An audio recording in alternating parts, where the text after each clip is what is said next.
এই ঈদে কানাডা আর জাপান নয়, চলে গিয়েছিলাম এমন একটি পার্কে যেখানে আপনারা বাংলাদেশে বসেই কানাডা আর জাপানের মতো স্নোফল উপভোগ করতে পারবেন। আর সাথে রয়েছে অনেক এক্সাইটিং গেমস আর রাইডস। এখানে আপনারা কিভাবে যাবেন, কত খরচ পড়বে, সব কিছুর ডিটেলস থাকবে আমার আজকের ব্লগে। হ্যালো, আসসালামু আলাইকুম everyone, this is Shanta from daily diary of Shanta. কী অবস্থা সবার? সবাইকে জানাচ্ছি ঈদের অনেক অনেক শুভেচ্ছা। ঈদের দিন যেহেতু আমরা অনেক বেশি কাজে ব্যস্ত ছিলাম এবং শরীরও অনেক বেশি টায়ার্ড ছিল, সেহেতু ঈদের দিন আমরা কোথাও বের হইনি। সো ঈদের সেকেন্ড ডেতে আমরা প্ল্যানিং করি যে ওয়াফিয়াকে নিয়ে কোথাও ঘুরিয়ে নিয়ে আসবো। সো ওয়াফিয়া ফার্স্টে ভেবেছিল যে আমরা গাড়ি দিয়ে ঘুরবো, তাই গাড়ির সামনে গিয়ে দাঁড়ালো। কিন্তু আজকে আমরা গাড়ি দিয়ে না, আজকে আমরা সিএনজি দিয়েই যাব। আর সেই জন্য হচ্ছে আমরা আমাদের বাসার সামনে থেকে একটা সিএনজি করে নিই। আজকে আমরা যাচ্ছি ওয়ান্ডারল্যান্ড অ্যামিউজমেন্ট পার্কে। আর এটার লোকেশনটা হচ্ছে 100 ফিট। যারা তোমরা নতুন বাজার বা বাজার কাছাকাছি আছো তারা নিশ্চয়ই কম বেশি এই লোকেশনটা জানো, যে নতুন বাজারের পরপরই হচ্ছে 100 ফিটটা পড়ে। আর আমরা যেহেতু মানিকনগর থাকি, মানিকনগর থেকে আমাদের 100 ফিটের সিএনজি ভাড়া পড়েছিল 300 টাকার মতো। যেহেতু ঈদের টাইম চলছে এখন, সো ঈদের পরে নিশ্চয়ই এটা কম বেশি হতে পারে। পার্কে ঢোকার আগে দেখলাম বেলুনওয়ালা মামা বেলুন নিয়ে দাঁড়িয়ে আছে। আর এমন একটা জায়গায় দাঁড়িয়ে আছে যাতে বাচ্চারা একদম সরাসরি দেখতে পারে। আর সেখানে আমার ওয়াফিয়াও তো ব্যতিক্রম না, সেও দেখে ফেলেছে যে মামা বেলুন নিয়ে দাঁড়িয়ে আছে। আর সেজন্য একদম কান্নাকাটি শুরু করে দিয়েছে যে তার বেলুন লাগবেই লাগবে, না হলে সে যাবে না। যাই হোক, কী করার, ওর জন্য বেলুন নিয়ে নিলাম। আর বেলুন পেয়ে সে তো এখন অনেক অনেক খুশি।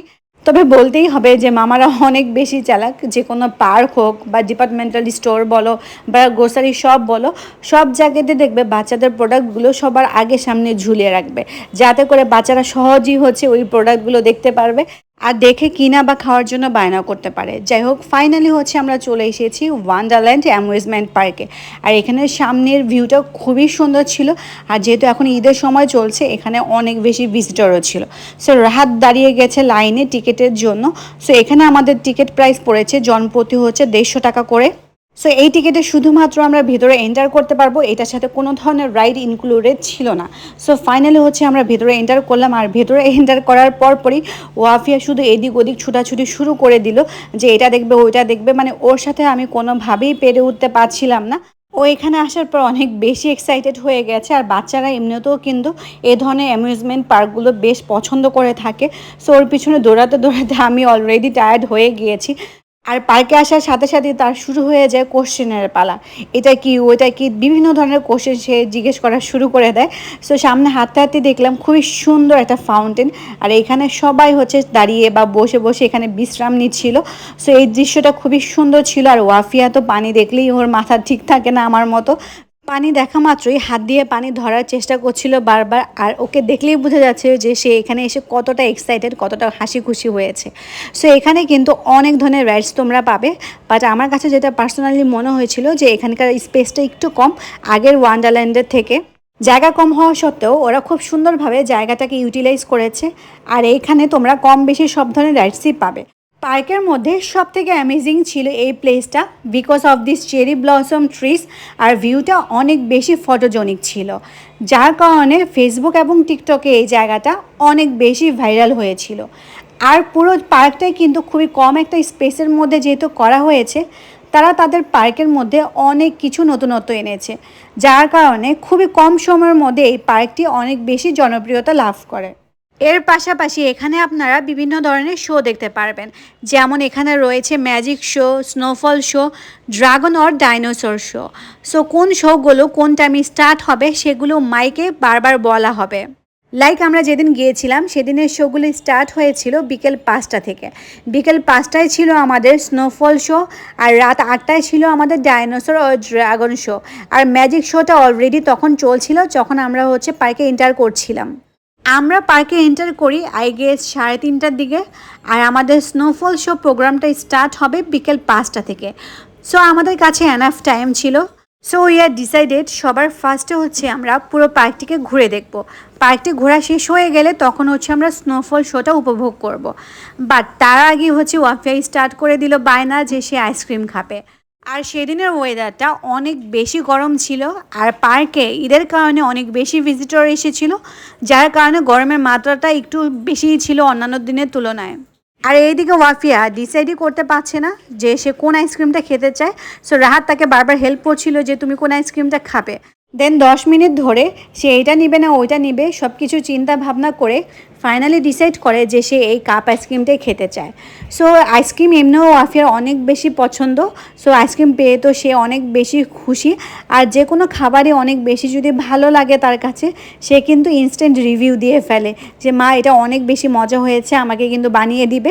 আর সে সব কিছুই বলে যে আমাকে বানিয়ে দেওয়ার জন্য বাসায়। মানে এই জিনিসটা আমার কাছেও অনেক বেশি ভালো লাগে যে ওয়াফিয়া চায় যে আমি নিজ হাতে ওর জন্য কোনো কিছু তৈরি করে দেই।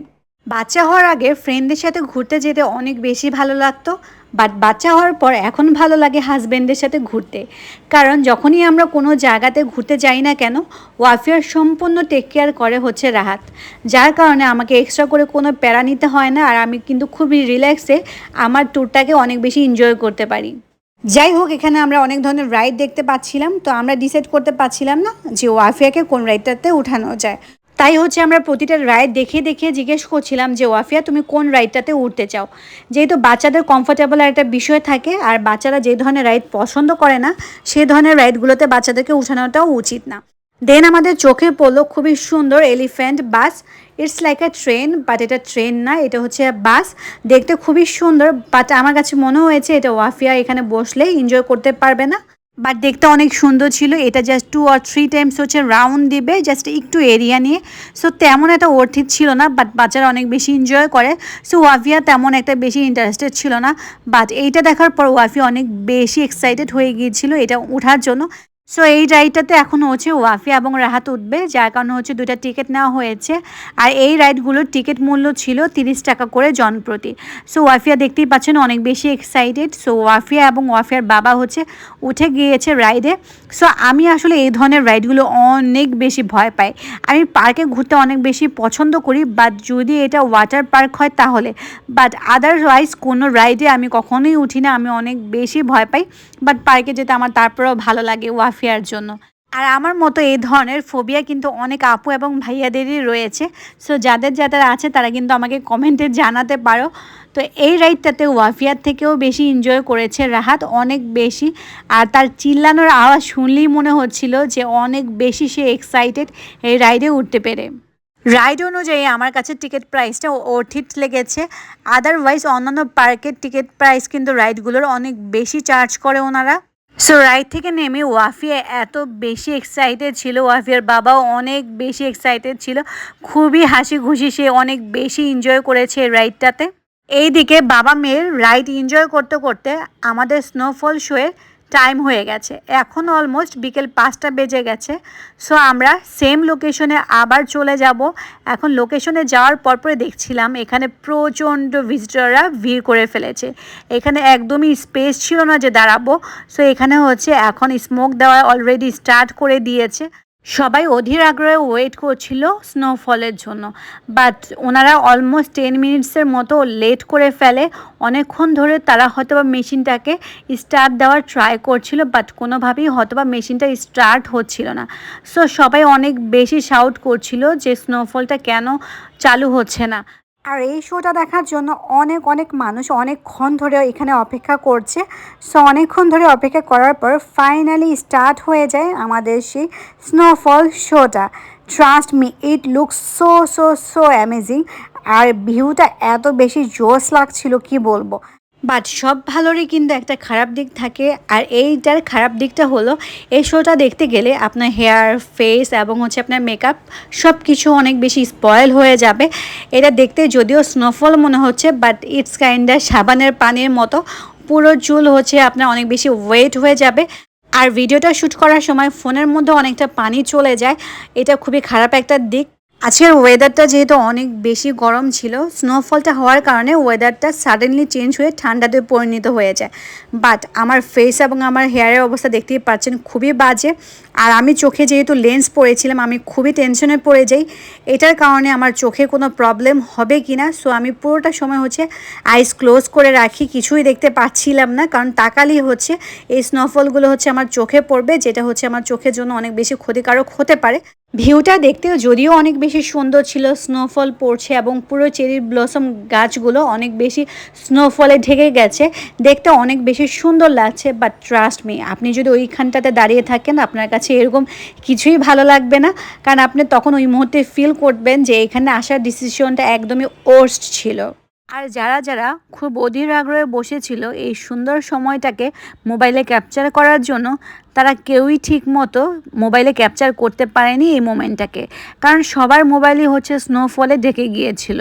স্নোফল প্রোগ্রামটা শেষ হওয়ার পর এই দিকে আমার অবস্থা দেখেন কতটা বাজে হাল লাগছে, আর আমার তো এক চোখের আইলাইনার উঠেই গিয়েছে, আর রাহাতও প্রচণ্ড একটু রেগে রেগে আছে, কারণ তার শার্ট এবং হেয়ার দুইটাই অনেক বেশি ভিজে গিয়েছিল। যাই হোক, এদিকে হচ্ছে আমরা যখন স্নোফল শোটা শেষ করলাম তখন স্টার্ট হয়ে যায় এইদিকে ম্যাজিক শোটা। বাট আমার অবস্থা এতটা খারাপ লাগছিল যে আমি আর ম্যাজিক শোটা অ্যাটেন্ড করতে চাচ্ছিলাম না। I need some rest, that's why হচ্ছে আমরা কিছুক্ষণ একটা জায়গায় দাঁড়িয়ে থাকি, দাঁড়িয়ে দাঁড়িয়ে এখানকার ভিউটা হচ্ছে উপভোগ করতে থাকি। অন্যান্য পার্কের মতো এখানেও রয়েছে ওয়াটার পার্ক, আর এখানকার ওয়াটার পার্কটা আমার কাছে বেশ ভালো লেগেছে। আর মোস্ট অফ দ্য পিপলই এখানে কিডস ছিল, আর বড়রা একটু কমই ছিল। বাট অন্যান্য পার্কের মতো এতটা রাশ, এতটা গ্যাদারিং ছিল না, যার কারণে এই জিনিসটা আমার কাছে বেশ ভালো লেগেছে। ফুল বডি ওয়েট হয়ে যাওয়ার কারণে আমরা আর কোনো রাইডে উঠিনি, চলে এসেছিলাম ডিরেক্টলি ওয়াফিয়ার সব থেকে পছন্দের এই জাম্পিং সেকশনটাতে। আর এখানে আসার পর ওয়াফিয়া অনেক অনেক বেশি এনজয় করেছে, আর এইটা আমার কাছে অনেক ভালোও লেগেছে। বাচ্চাদের জন্য সব থেকে বেস্ট জায়গা এটা। আর ওয়াফিয়া লাস্ট টাইম টোগি ওয়ার্ল্ডে ওকে নিয়ে গিয়েছিলাম, বাট ও ছোটো থাকার কারণে তেমন একটা বেশি এনজয় করতে পারেনি বা অন্যান্য বাচ্চাদের সাথে তেমন একটা বেশি মিশতে পারেনি। বাট এখন যেহেতু অনেকটা বড় হয়েছে মাশাল্লাহ, এখন সে খুব খুব এনজয় করছে, আর এখান থেকে একদমই আসতেই চাচ্ছিল না। আর বাচ্চাদের এখানে জাম্পিং করানোর জন্য 10 মিনিটে লাগে মাত্র 50 টাকা, আর আমার কাছে মনে হয়েছে 10 মিনিট বাচ্চাদের এখানে এনজয় করার জন্য একদমই পারফেক্ট, আর সেই হিসেবে টাকাটাও অর্থিত ছিল। সো যেসব বাবা মারা বাচ্চাদেরকে যে কোনো উইকেন্ড বা হলিডেতে একটু ঘোরাঘুরি করাতে চাচ্ছেন, বাচ্চারা যাতে এনজয় করতে পারে, so I think this is the best place for kids for entertaining. আমার মেয়ে তো এখানে এসে মাশাল্লাহ অনেক অনেক খুশি। একজন বাবা মার কাছে এর থেকে বেশি আর কিছু হতে পারে না আই থিঙ্ক। পার্কে ঘোরাঘুরি শেষ করে দেন আমরা চলে আসি বাচ্চাদের এই চাইল্ড সেকশনটাতে। এইটা মেনলি হচ্ছে বাচ্চাদের একটা গেমিং সেকশন, এখানে অনেক ধরনের গেম অ্যাক্টিভিটিস রয়েছে। এখানে 6 থেকে 7টার মতো হচ্ছে গেমস রয়েছে, আর এই গেমসগুলো যদি আপনারা খেলতে চান সেক্ষেত্রে আপনাদেরকে কয়েন কিনে নিতে হবে, আর প্রতিটা কয়েনের মূল্য পড়ে 100 টাকা করে। আমরা 6 থেকে 7টার মতো কয়েন কিনে নিই। সবার ফার্স্টে হচ্ছে ওয়াফিয়া বায়না করে এই ভলিবল গেমসটা খেলার জন্য, সো এখানে হচ্ছে আমরা কয়েন এন্টার করি, বাট কয়েন দেওয়ার পরেও এইটা ডিসপ্লেটা কেন যেন কাজ করছিল না। সো হচ্ছে আমাদেরকে আর একটা কয়েন এখানে হচ্ছে ঢোকাতে হয়, ঢোকানোর পরে হচ্ছে আমরা এখানে এনজয় করতে পারি এই ভলিবলটা। সো আমি আর ওয়াফিয়া এখানে মিলে ভলিবলটাকে খুব এনজয় করছিলাম।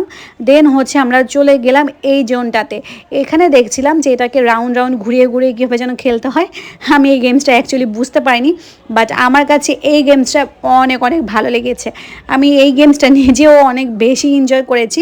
সো ওয়াফিয়া বায়না শুরু করলো যে ওয়াফিয়া এই কয়েন দিয়ে এই গেমসটা খেলতে চায়। কয়েন এন্টার করার পর ও যেহেতু অনেক বেশি ছোট, ও অ্যাকচুয়ালি হচ্ছে গেমটা প্রপারলি বুঝতে পারেনি, দ্যাটস ওয়াই ও হচ্ছে ডিরেক্ট প্রেস করে দিয়েছে, আর প্রেস করার পরে হচ্ছে ডিরেক্ট হচ্ছে নিচের দিকে চলে এসেছে, এটা আর কোনো ডলের কাছে যায়নি। তারপরে হচ্ছে আমি চেষ্টা করলাম ওয়াফিয়ার সাথে, কারণ আমিও খুব এক্সাইটেড হয়ে গিয়েছিলাম যে গেমসটা আসলে কীভাবে খেলতে হয় সেটা দেখার জন্য। তারপরে হচ্ছে আমি ওর সাথে খেলে স্টার্ট করি। সো আমি যাই হোক এনিহাও হচ্ছে গেমটা খেলা ট্রাই করছিলাম। পরে হচ্ছে একটা ডল ধরতেও পেরেছি, বাট কেন যেন এটা ছুটে যায়। দেন হচ্ছে আমি আবারও সেকেন্ড টাইম এটা ট্রাই করার জন্য খুব বেশি এক্সাইটেড ছিলাম। আমি বারবার রাহাতকে বলছিলাম যে আমি হচ্ছে আমার মেয়ের জন্য একটা ডল নিতেই চাই, সো আমি এটা আবার খেলতে চাই। পরে কী করলাম, আমি আবার সেকেন্ড টাইম অ্যাটেম্প্ট করলাম এই গেমটার জন্য। বাট আমার কাছে মনে হয় এখানে না ওনাদের কিছু ট্রিক্স আছে। আমি টোটাল হচ্ছে 3বার খেলেছি, এবং 3বারের মধ্যে 2বারই হচ্ছে আমি ডলটাকে ধরতে পেরেছি। আমার কাছে কেন যেন মনে হয় এটা যে নাটটা রয়েছে সেটা একটু ঢিলা করা, যার কারণে হচ্ছে যখনই ডলটা ধরে কিছুক্ষণ ধরার পরই হচ্ছে ডলটা পড়ে যায়। আই থিঙ্ক এটা টোটালি একটা স্ক্যাম, জাস্ট হচ্ছে বাচ্চাদেরকে এনজয় করার জন্য, বাট এটা দিয়ে যে ডল পাওয়া যাবে এটা একদমই ভুল ধারণা। যাই হোক, তারপরে আবার অ্যাগেন চলে আসলাম এই গেমটার এখানে। এটা অ্যাকচুয়ালি কীভাবে খেলতে হয় স্টিল নাও আমি এখনও বুঝতে পারছিলাম না। দেন দেখতেই পাচ্ছ এখানে কিন্তু অনেক প্যারেন্টসরা রয়েছে, সব প্যারেন্টসরাই হচ্ছে তাদের বাচ্চাদেরকে নিয়ে এসেছে এখানে। এদিকে আমার অবস্থার একদম বাজে হাল হয়ে আছে, মানে একদম তাকানোই যাচ্ছে না এরকম একটা অবস্থা। যাই হোক, তারপরে হচ্ছে আমরা চলে আসি এখন অ্যানাদার গেমে। একটা বাবা তার মেয়ের সাথে খেলছিল, সো এইটা দেখে ওয়াফিয়াটা একদম বায়না শুরু করলো যে এখানে সে খেলতে চায় এটা। তো যাই হোক, তারপর হচ্ছে আমরা ওনাদের খেলা শেষ করার পর আমি আর ওয়াফিয়া মিলে এই খেলাটা স্টার্ট করি। এই খেলার মধ্যে কয়েকটা রাউন্ড রয়েছে, আই থিঙ্ক এটার মধ্যে 3টার মতো রাউন্ড রয়েছে। সো আমরা হচ্ছে ফার্স্ট রাউন্ড খেলা স্টার্ট করছিলাম। আমার কাছে ওভারঅল আদার্স গেম থেকে এই গেমটা বেশি ভালো লেগেছে অ্যান্ড ওয়াফিয়া এবং আমি খুব বেশি এনজয় করছিলাম। বাট ফার্স্ট রাউন্ড শেষ করতে না করতেই সাডেনলি কারেন্টটা চলে যায় আর আমাদের ডিসপ্লেটাও অফ হয়ে যায়, আমাদের মুডটা পুরোটাই নষ্ট হয়ে যায় যে এত শখ করে আমরা খেলতে চাচ্ছিলাম বাট গেমটা চলে গেল। কিছুক্ষণ পরে অবশ্য কারেন্ট আর জেনারেটর চলে আসে, বাট তারপরে হচ্ছে আর গেমটা স্টার্ট হয়নি। গেমটা স্টার্ট করতে হলে আবার কয়েন দিতে হবে। সো আমরা গেমটা না খেলে চলে যাব এখন বাসায়, যেহেতু অনেকটাক্ষণ আমরা এখানে স্পেন্ড করে ফেলেছি। কিন্তু ওয়াফিয়া কিছুতেই বাসায় যেতে চাচ্ছিল না। সো যাই হোক, এই ছিল আমার আজকের ঈদ ব্লগ। এটা হচ্ছে আমার ঈদের সেকেন্ড ডের ব্লগ। আশা করছি ব্লগটি তোমাদের কাছে ভালো লাগবে। যদি ভালো লাগে please please don't forget to subscribe my channel এবং অবশ্যই পাশে থাকা বেল আইকনটি প্রেস করতে ভুলবেন না আর লাইক কমেন্ট করতে কিন্তু ভুলবে না। আর যারা এখনও পর্যন্ত আমার পেজটিকে ফলো দেয়নি please follow my page. So নতুন ব্লগে আবার দেখা হবে। টিল দেন আল্লাহ হাফেজ।